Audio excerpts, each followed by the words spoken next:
So I was doing my usual and I was perusing around eBay looking to see if I could find any deals on PC parts, and I came across this custom built computer on eBay for $160 shipped. And it featured a pretty capable 6-core i5 CPU, 16 gigs of RAM, an SSD, and a pretty low-end NVIDIA Quadro graphics card. And for $160 shipped, I just had to have it, because I think we could definitely turn this into a more modern-looking and more capable gaming PC. So now that we have the computer unboxed, which I'm going to get into the unboxing experience here in a second, because oh my god, this was bad. So we're going to unbox the PC, see what we got, and then I'm going to go ahead and clean it up and throw some upgrades at it to see if we can turn it into a capable gaming PC.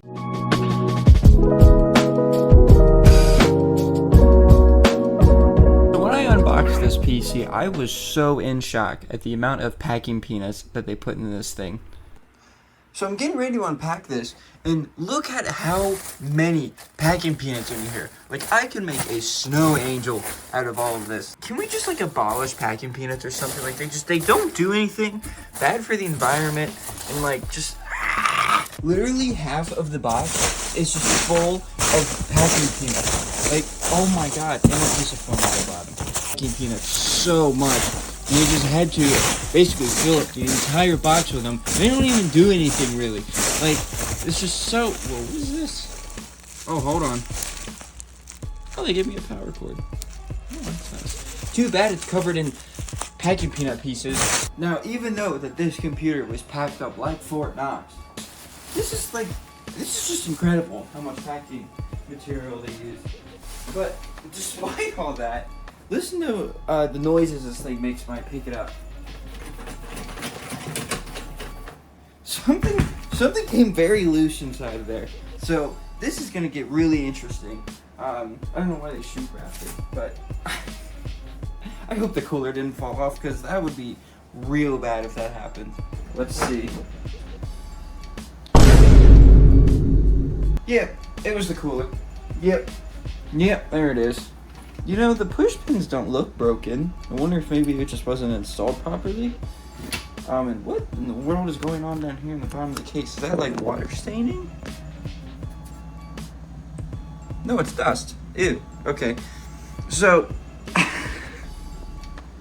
here's the computer.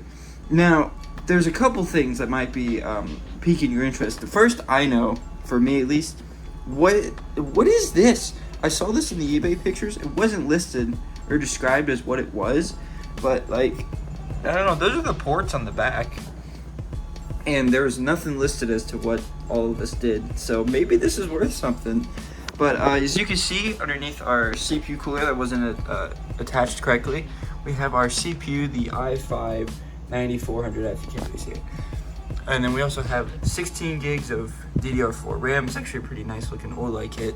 And then supposedly a 256 gig SSD somewhere. And then the graphics card is down here. It's actually just a little Quadro 600, so nothing too crazy. And then for the power supply, we have a really nice Corsair RM850. So that's pretty good. I'll probably swap that out if all of this still works. This is why I don't use stock Intel coolers anymore, because the pins just do not hold up in shipping at all. Like, that thing was packed like Fort Knox, and that still came loose. So, despite the fact that it was banging around in here, nothing looks too beat up in here. It will need a good cleaning, but it's honestly not even like that dusty. Now, the specs for this price was actually a pretty good deal on its own, but the main reason that definitely made me jump on this was because of the motherboard. So this has a Gigabyte C246-W4, which is like a special workstation motherboard for like 8th, 9th gen Intel CPUs.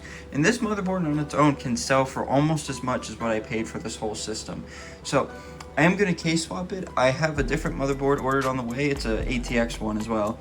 It's just a Gigabyte Z370, but I got that for like 50 bucks. So I'm going to swap this out, maybe sell this board for like 140, 150, and then we'll be able to hopefully get some extra profit out of this. But before we even do any of that, we gotta make sure it still works. Alright, I got the cooler temporarily reattached, and I have it just laying down because, you know, this isn't actually secured down or anything. But another thing I noticed, this power supply, I noticed it when I was plugging it in, it doesn't have all of its screws, so it's actually like pretty loose. So it's a good thing that didn't come out, but I have it plugged in, so let's flip the switch and let's see if it works.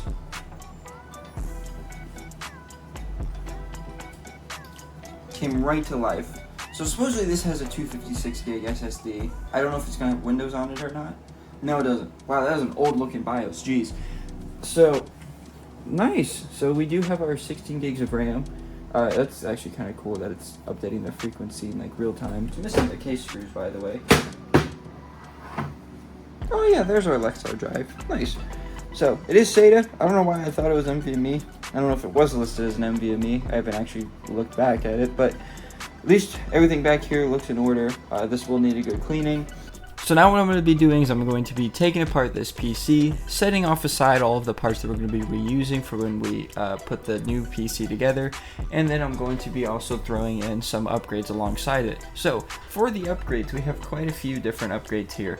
First is the motherboard. This is technically a downgrade, but I don't really care. I got this Gigabyte Z370 ATX motherboard off eBay for $50, and that is a much better pairing with this i5 9400 in my opinion, especially since I can sell the other Gigabyte motherboard for way more on its own. We're also going to be upgrading the cooler because I am not using an Intel stock cooler on this. I have this Sama SP130BK ARGB CPU cooler that I got on sale on Newegg for like $15. And when I picked this thing up, it is way heavier than I thought it would be. And this is actually like a full 6 heat pipe cooler, which I didn't realize when I bought it. So to get a 6 heat pipe cooler and a, I think it was a 130 mil ARGB fan for $15, that was pretty good. So we're going to be keeping the RAM the same. We're also going to be adding in a 2TB hard drive alongside the 256 gig SATA SSD. I got the 2TB hard drive I think for about $20. I'll show the exact prices up on screen. And I think that'll go nice with our 256 gig SSD. We're also going to be swapping out the power supply for 2 reasons. One, I was planning on selling the Corsair RM850 separately, and 2, the RM850 doesn't actually have any PCIe power connectors connected to it. So I'm not able to use a graphics card with that power supply unless I go ahead and order the cables, which I'm not doing. So instead, I'm going to be swapping in this EVGA 600 GD.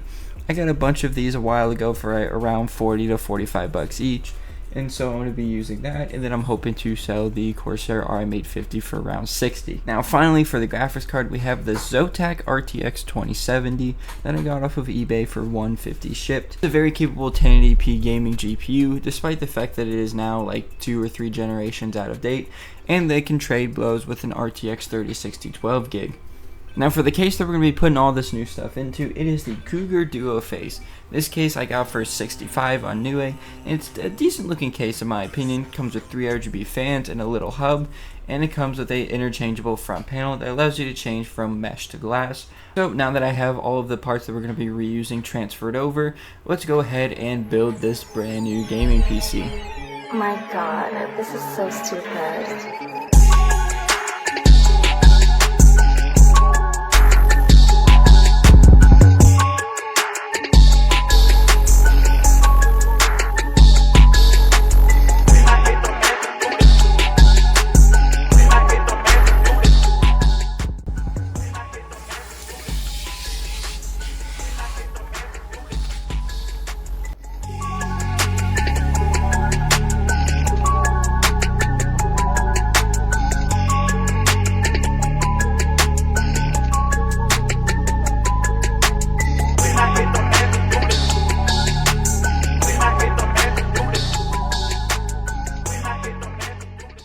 Alright guys, now that this computer is all back together, let's go ahead and run some games on it with the upgraded hardware. So, up first is Fortnite, and I haven't played Fortnite in a while, so originally I ran this in DirectX 11 mode, which was a terrible mistake as this was a super stuttery gaming experience, and I really thought that there was just something wrong with Fortnite, or Fortnite's gotten so intensive now that even this 6-core CPU can struggle with Fortnite, but apparently me running it on DirectX 11 was a bad idea. So that's what I'm running it on in this recording, and as you can see, it is a really stuttery mess. So I ended up switching it to DirectX 12, and I got an average of 145 FPS on 1080p Pro settings, and it was a much smoother experience on DirectX 12. So lesson learned, test Fortnite in DirectX 12, I guess.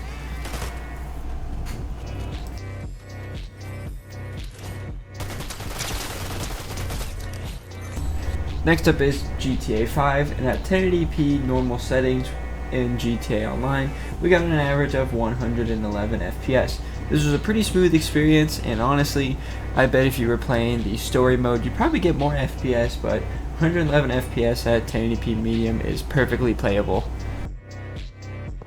Up next is Minecraft, and at 1080p fancy graphics with a 12 chunk render distance in version 1.21, we got an average of 352 FPS in a single player survival world. This is perfectly playable. This game can run on a literal toaster, so I'm not surprised that it'll run perfectly fine on here. Now, I have been thinking of maybe trying out shaders in my benchmarks as well for Minecraft. Let me know what you think about that in the comments down below, because I would definitely be interested if you guys are as well. Up next is BeamNG Drive, and at 1080p with a mixture of low and medium settings, we got an average of 85 FPS, which is a very playable experience as I attempt to roll over this camper van, and it is a pretty smooth gaming experience. And for our final benchmark, which did not like my recording at all, we have Call of Duty Modern Warfare 2. At 1080p low settings with the built-in benchmark, we got an average of 77 FPS. Now, this did take a really long time to optimize all the shaders, and the CPU is pegged at 100% the entire time while I was trying to do it, so I had to rerun this benchmark a few times in order to get a smooth result. Definitely something to consider if you try to play Warzone on hardware that's similar to this, is that the shader optimization the first time you try and play it will definitely hurt your performance quite a bit. So I hope you guys enjoyed this video. It has been a really long time since I've put something out. I'm sorry about that, but I don't have any excuse. I don't know, I haven't put anything out in a while. So hope you guys enjoyed this video. If you did, definitely leave a like and subscribe. I'll try to get some videos out here and there, and I hope you guys enjoyed this. I'll see you all in the next time. What?